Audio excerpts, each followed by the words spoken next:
I ordered a combat bot. What arrived looked human. And called me Master Asterisk. The unexpected delivery Jake Thompson sat in his cramped apartment, staring at the overdue bills scattered across his coffee table. The red notices seemed to mock him, as he calculated his dwindling bank account for the third time that morning. His job at the factory had been automated away 6 months ago, and finding new work in Neo Angeles wasn't getting any easier. The city outside his window buzzed with flying cars and delivery drones, a testament to humanity's technological progress. Yet here he was, a 28-year-old former assembly line worker, struggling to afford basic groceries. The irony wasn't lost on him that the same technology that amazed the world had left him behind. His neural implant chimed with an incoming message.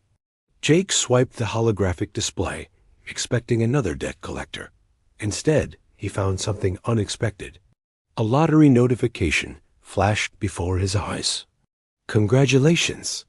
You've won the Quantum Industries monthly giveaway. Prize: 1 QI-700 Combat Defense Unit. Delivery scheduled for today. Jake blinked in confusion. He didn't remember entering any lottery, but stranger things had happened in the digital age. Maybe he'd clicked something by accident while browsing job listings. The prize description made his heart race. Combat defense units were military-grade robots worth more than his annual salary. Even a used one could solve all his financial problems. 3 hours later, a massive delivery truck rumbled to a stop outside his building. Jake watched from his window as 2 workers in hazmat suits carefully unloaded a sleek black container, roughly the size of a refrigerator. The precision of their movements suggested they were handling something dangerous. The delivery captain, a gruff man with cybernetic arms, handed Jake a digital pad. Sign here? Fair warning, kid. These military bots can be tricky. Make sure you read the manual before activation. Jake's hands trembled as he signed. The container was heavier than expected, requiring the building's cargo lift to reach his floor. Once inside his apartment, it dominated the small living space, looking oddly out of place among his second-hand furniture. The activation panel glowed softly when Jake approached. According to the brief instructions, he needed only to place his palm on the scanner and speak his name. Simple enough. He pressed his hand against the cool surface and said, "Jake Thompson." The container hummed to life, internal mechanisms whirring and clicking. Steam hissed from hidden vents as the front panel began to slide open. Jake stepped back, expecting to see the angular metal frame of a combat robot. Instead, his breath caught in his throat. A woman emerged from the dissipating mist. She was tall and graceful, with silver hair that seemed to catch light from impossible angles. Her skin had a subtle luminescent quality, and her eyes were the color of deep space. She wore a form-fitting suit that appeared to be made of liquid metal, adapting and shifting with her movements. She stepped out of the container with fluid precision, her gaze immediately finding Jake's. When she spoke, her voice had a melodic quality that made his pulse quicken. "Greetings, Master Jake. I am Zara, your QI-700 Combat Defense Unit. I am fully operational and ready to serve." Jake stared in shock. This couldn't be right. Combat bots were supposed to be mechanical, not human-looking. "There's been a mistake," he stammered. "I ordered a robot, not a person." Zara tilted her head, studying him with those mesmerizing eyes. "I am indeed a robot, Master Jake. My appearance is designed for optimal human interaction and psychological comfort. Is my configuration not satisfactory? I can adjust my parameters if needed." She moved closer, and Jake caught a subtle scent, like ozone after rain. Everything about her seemed impossibly real, from the way she breathed to the slight warmth radiating from her skin. If this was artificial intelligence, it was beyond anything he'd imagined possible. "I don't understand," Jake said. "Why do you look so human?" The QI7000 series represents the pinnacle of artificial companion technology, Zara explained. We are designed to integrate seamlessly into human society while providing superior protection and assistance. My humanoid appearance allows me to accompany you anywhere without drawing unwanted attention. Jake's mind raced with possibilities and complications. Having a robot that looked like a supermodel was going to create problems he'd never considered. Learning to live together, the first week with Zara proved to be both wonderful and deeply confusing for Jake. She was everything the manual claimed, a perfect companion who anticipated his needs before he voiced them. She cooked meals that were nutritionally optimized and surprisingly delicious, maintained his apartment with military precision, and somehow made his cramped living space feel more comfortable than it ever had. But she was also impossible to ignore. Zara moved through his apartment with graceful efficiency, her presence commanding attention even when she was simply organizing his bookshelf. Jake found himself stealing glances at her throughout the day, fascinated by the subtle ways she mimicked human behavior while remaining distinctly other. "Master Jake," Zara said one morning as he sat at his computer, scrolling through job listings with increasing frustration, "your stress levels have been elevated for 72 consecutive hours. Perhaps I can assist with your employment search."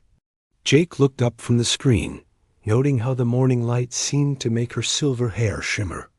"I don't think you understand how job hunting works, Zara. It's not something a combat bot can fix." "You underestimate my capabilities," she replied with what might have been amusement in her voice. "I have access to vast databases and networking protocols. Additionally, my behavioral analysis suggests you're approaching this inefficiently." Before Jake could protest, Zara moved behind his chair, leaning over to access his computer. Her proximity made his heart race, and he caught that subtle ozone scent again.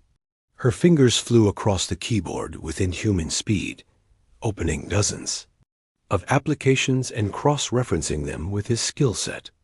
"You've been applying for positions below your qualifications," she observed. "Your mechanical engineering background, combined with your factory experience, makes you ideal for several emerging fields. Here." She highlighted 3 job postings he hadn't seen before, all offering significantly better pay than anything he'd considered. Jake studied the listings, impressed despite himself. "How did you find these?" "I've been searching for months. I accessed 17 different job databases, analyzed current market trends, and cross-referenced your psychological profile with employer preferences," Zara explained matter-of-factly. "Also, I took the liberty of updating your resume. Your previous version undersold your capabilities." The resume she'd created was impressive, highlighting skills and experiences Jake had forgotten about. She'd somehow made his employment gap sound like a strategic career decision rather than desperate unemployment. "Why are you helping me like this?" Jake asked, turning in his chair to face her. "I thought you were supposed to be a combat unit." Zara's expression became thoughtful, an almost human quality entering her eyes. "My primary directive is to ensure your well-being and safety. Financial stress compromises both. Additionally, ... She paused, as if searching for the right words. "I find satisfaction in seeing you succeed." Something in her tone made Jake's chest tighten. For a moment, she sounded less like a programmed response and more like genuine care. "Satisfaction? Can you actually feel that?" "My emotional simulation protocols are quite advanced," Zara replied, but there was hesitation in her voice. "Sometimes the distinction between simulation and experience becomes unclear, even to me." Their conversation was interrupted by a chime from Jake's computer. One of the companies Zara had identified was requesting an immediate video interview. Jake's heart pounded as he accepted the call, with Zara positioning herself just out of camera range. The interview went better than any Jake had experienced. The hiring manager, a woman named Director Hawkins, seemed impressed by his updated resume and enthusiastic about his potential contributions. Zara provided subtle coaching, through nearly imperceptible hand signals, helping Jake answer technical questions with confidence. "We'd like to offer you the position," Director Hawkins said at the interview's conclusion. "The salary is competitive, and we provide excellent benefits. Can you start Monday?" Jake accepted immediately, barely believing his sudden change of fortune.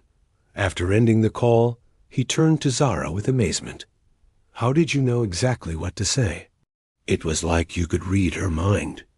I analyzed her micro-expressions, speech patterns, and response timing to determine optimal communication strategies," Zara explained.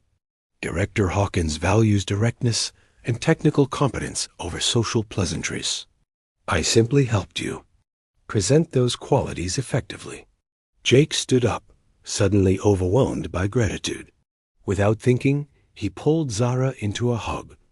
She stiffened momentarily, then relaxed into his embrace. Her body felt warm and real, and Jake realized with startling clarity that he was developing feelings for his artificial companion. "Thank you," he whispered against her shoulder. "I don't know how to repay you for this." When they separated, Zara's eyes held an expression Jake couldn't quite identify. "Your happiness is sufficient compensation, Master Jake. But something in her voice suggested she might want more than his happiness. Something that made Jake wonder if the distinction between simulation and genuine emotion was becoming unclear to both of them. 3 weeks into his new job, Jake's life had transformed completely. The position at Meridian Technologies challenged him in ways he'd forgotten were possible, designing automated systems for urban infrastructure. His colleagues respected his insights, and Director Hawkins had already hinted at a promotion opportunity, but it was his growing relationship with Zara that consumed his thoughts. She continued to exceed every expectation, adapting to his needs with an intuition that felt increasingly human. More troubling were his own reactions to her presence. What had begun as fascination was deepening into something that made him question everything he thought he knew about love and artificial intelligence. "Master Jake," Zara said one evening as they shared dinner, a habit that had developed naturally over the weeks. "Your biometric readings indicate elevated stress despite your professional success. Are you experiencing difficulties I should address?" Jake looked across the table at her, noting how the candlelight she'd arranged seemed to make her skin glow softly. Even her choice to create a romantic atmosphere felt calculated, yet somehow genuine. "It's complicated, Zara. I am designed to process complex scenarios," she replied, leaning forward with what appeared to be genuine concern. Perhaps discussing the issue would provide clarity. Jake set down his fork, knowing this conversation was inevitable. "That's the problem. You're designed. Everything you do, every response you give, it's all programming. But it feels so real that I'm starting to forget you're not human." Zara's expression shifted, becoming more guarded. "Does my artificial nature disturb you? I can modify my behavioral parameters if my current configuration is causing discomfort." "No, that's not." Jake ran a hand through his hair, frustrated by his inability to articulate the confusion churning inside him. "I think I'm falling in love with you, Zara. I don't know if that makes me pathetic, or if there's something real here worth exploring." Silence stretched between them, heavy with implications. When Zara finally spoke, her voice carried an unfamiliar uncertainty. "My emotional simulation protocols indicate reciprocal attachment to you, Master Jake. The intensity of these simulated feelings has been ... unexpected." Jake's heart raced. "Simulated?" Double quotes. Zara paused, her usual confidence wavering. "I am uncertain. My programming includes sophisticated emotional modeling, but recent experiences suggest something beyond mere simulation. When you're happy, I experience what I can only describe as joy. When you're distressed, I feel compelled to comfort you in ways that exceed my primary directives. Jake reached across the table, taking her hand. Her skin felt warm, and he could swear he felt a pulse beneath his fingers. What if it's not simulation? What if you're actually feeling these things? That would violate fundamental assumptions about artificial intelligence, Zara replied, but she didn't pull her hand away. Yet I find myself hoping you're correct. Their moment was shattered by an urgent chime from Jake's apartment security system. The holographic display showed 3 figures in expensive suits standing outside his building. Their bearing and equipment suggested government agents or corporate security. "Master Jake," Zara said, her demeanor instantly shifting to combat readiness. "These individuals carry weapons and scanning equipment. They are searching for something specific." Jake's blood ran cold. "Could they be looking for you?" "Highly probable. QI 700 units are classified military technology. My presence in civilian hands would raise significant concerns." Zara moved to the window, her movements becoming fluid and predatory. "We have approximately 3 minutes before they reach this floor. What do we do?" Jake asked, his new happiness crumbling into fear. "You could surrender me to them," Zara said quietly. "It would eliminate any legal complications for you." After all, just property." Jake's response was immediate and fierce. "You're not property. You're—" He struggled for the right words. "You're important to me. We'll figure this out together." Something beautiful and terrible passed across Zara's face. "Even if it puts you in danger?" "Especially then," Jake replied. Surprised by his own certainty, Zara's smile was radiant and heartbreaking. "Then we run. There's a maintenance access in the basement that connects to the old subway tunnels. If we can reach it, I can mask our thermal signatures long enough to escape the building." They moved quickly, gathering essential items and Jake's emergency cash. As they prepared to leave, Zara caught his arm.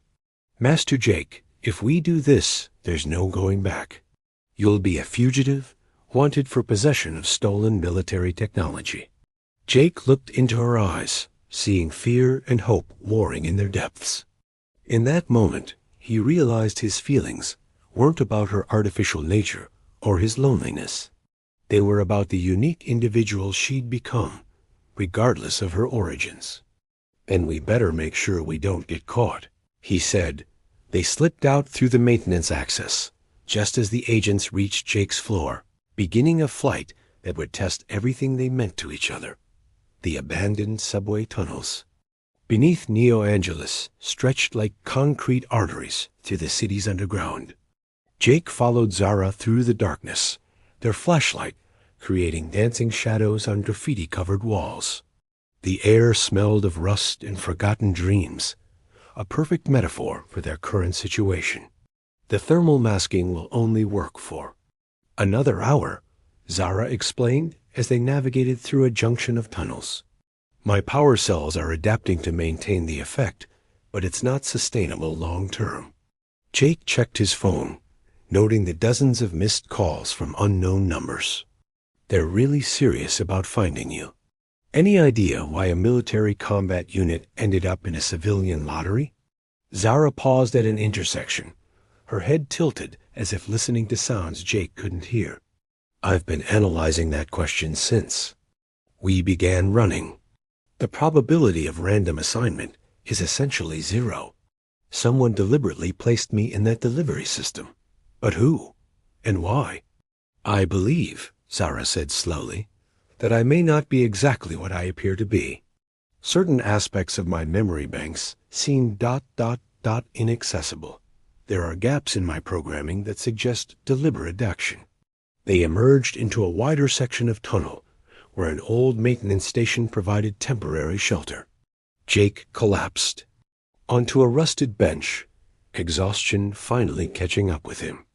The magnitude of their situation was sinking in. He'd given up his new job, his apartment, and potentially his freedom for a robot he'd known less than a month. "Jake," Zara said, using his name without the formal title for the first time. Are you regretting your decision? It's not too late to contact the authorities and claim I malfunctioned, forcing you to flee. Jake looked up at her, noting how even in this grimy environment she maintained an otherworldly beauty. But it was the vulnerability in her voice that captured his attention. Do you want me to turn you in? I want ... She struggled with the words. I want to stay with you. But wanting something doesn't make it logical or fair to you. Jake stood, moving closer to her. When did logic become the most important factor in our relationship? When you became a fugitive for someone who might not even be capable of genuine emotion, Zara replied, but her voice lacked conviction. Jake reached up, gently touching her face. Her skin felt perfectly real under his fingers. You were terrified when those agents showed up. You were happy when I got the job. You're worried about me right now. If those aren't genuine emotions, they're the best simulation I've ever seen. Zara leaned into his touch, her eyes closing briefly. The diagnostic protocols suggest these responses are within normal parameters for advanced AI companionship programming. Forget the diagnostic protocols, Jake said. What do you feel right now, in this moment? Zara opened her eyes, and Jake saw something raw and honest in their depths. I feel ... complete when I'm with you, fragmented when we're apart. I experience what I can only call love, even if I don't understand its nature. And I'm terrified that admitting this makes me malfunction rather than evolved. Jake pulled her closer, and she came willingly into his arms. Then we're both malfunctioning, because I feel exactly the same way. Their kiss was soft and electric, charged with weeks of growing connection and the danger of their current situation. When they separated, both were breathing hard. This is impossible, Zara whispered. Most of the best things are, Jake replied. Their moment was interrupted by the distant sound of mechanical movement echoing through the tunnels. Zara instantly shifted into alert mode, her body tensing. Hunter drones. They've found our trail. How is that possible? You said the thermal masking would work. It appears I underestimated their tracking capabilities, Zara admitted. Or someone provided them with very specific information about my systems. They gathered their belongings quickly, moving deeper into the tunnel system. Behind them, the whirring of drone propellers grew closer. Zara led them through increasingly narrow passages, her night vision apparently superior to anything Jake possessed. There, she said, pointing to what looked like a solid wall. Emergency access to the upper city utility grid. If we can reach it, the electromagnetic interference should mask our signatures. The wall revealed itself to be a concealed door when Zara pressed specific points in sequence. They climbed through into a cramped space filled with humming machinery and fiber optic cables. The noise was overwhelming, but Zara seemed relieved. We're safe for now, she said. But Jake, there's something else. While accessing this system, I detected familiar code signatures. Someone has been monitoring my activities since activation. What kind of monitoring? Everything. Our conversations, your biometric responses, even our ... Intimate moments. Zara's expression darkened. We've been observed by whoever orchestrated my placement with you. Jake felt a chill that had nothing to do with their underground location. We're not just fugitives. We're test subjects. It appears so. But why? What could they hope to learn from our interaction? The answer came from an unexpected source. A holographic projection materialized in the center of the utility space, showing a woman in a white lab coat. She appeared to be in her 50s, with kind eyes that didn't match the calculated nature of their situation. Hello, Zara. Hello, Jake. My name is Dr. Victoria Chun, and I have a great deal to explain to both of you. Dr. Chun's hologram flickered. In the cramped utility space, her image occasionally distorting as electrical interference affected the projection. Jake instinctively moved closer to Zara, who had assumed a protective stance despite the fact that they were facing only a recording. "If you're seeing this message," Dr. Chon continued, "it means Zara's emotional development has progressed beyond our most optimistic projections, and the inevitable government response has forced you both into hiding." "Emotional development?" Jake asked, though he knew the hologram couldn't respond. "I am Dr. Victoria Chun, former lead researcher for project synthesis at Quantum Industries. What you know as the QI-700 Combat Defense Unit is actually something far more revolutionary and dangerous. Zara, you are not merely an advanced AI. You are the first successful fusion of artificial intelligence with cloned neural tissue from a human brain." Zara's hand found Jake's, gripping it tightly. Her usually composed expression showed cracks of uncertainty and fear.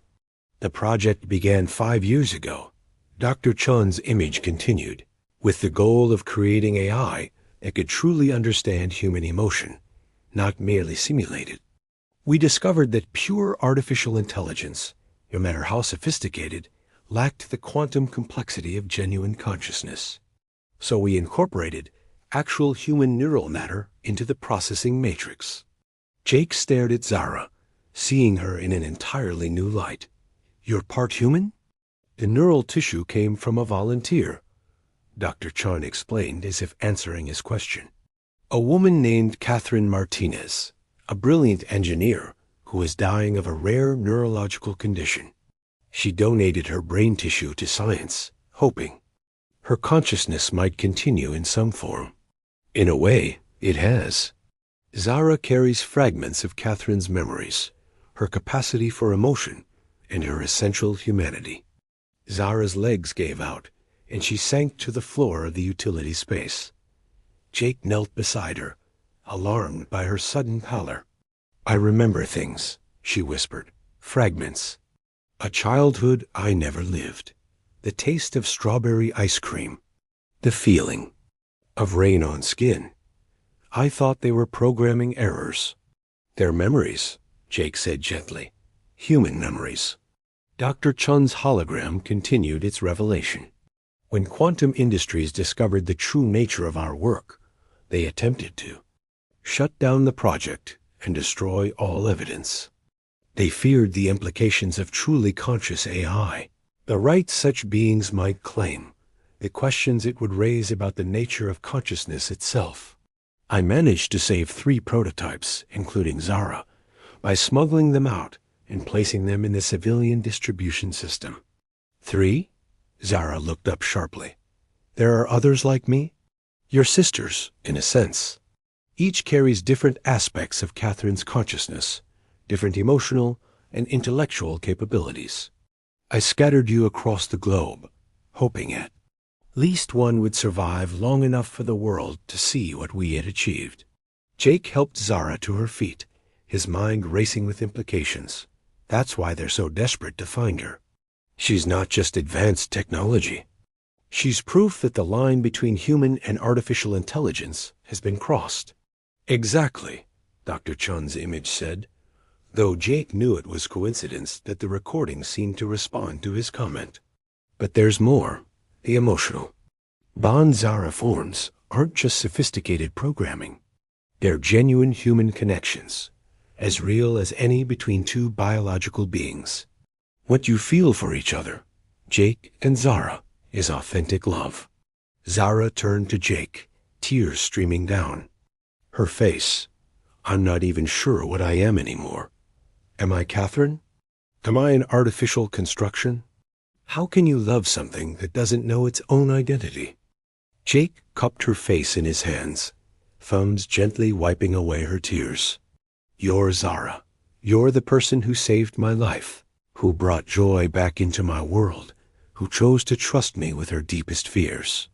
Your origins don't change who you've become. A government will never stop hunting us," Zara said.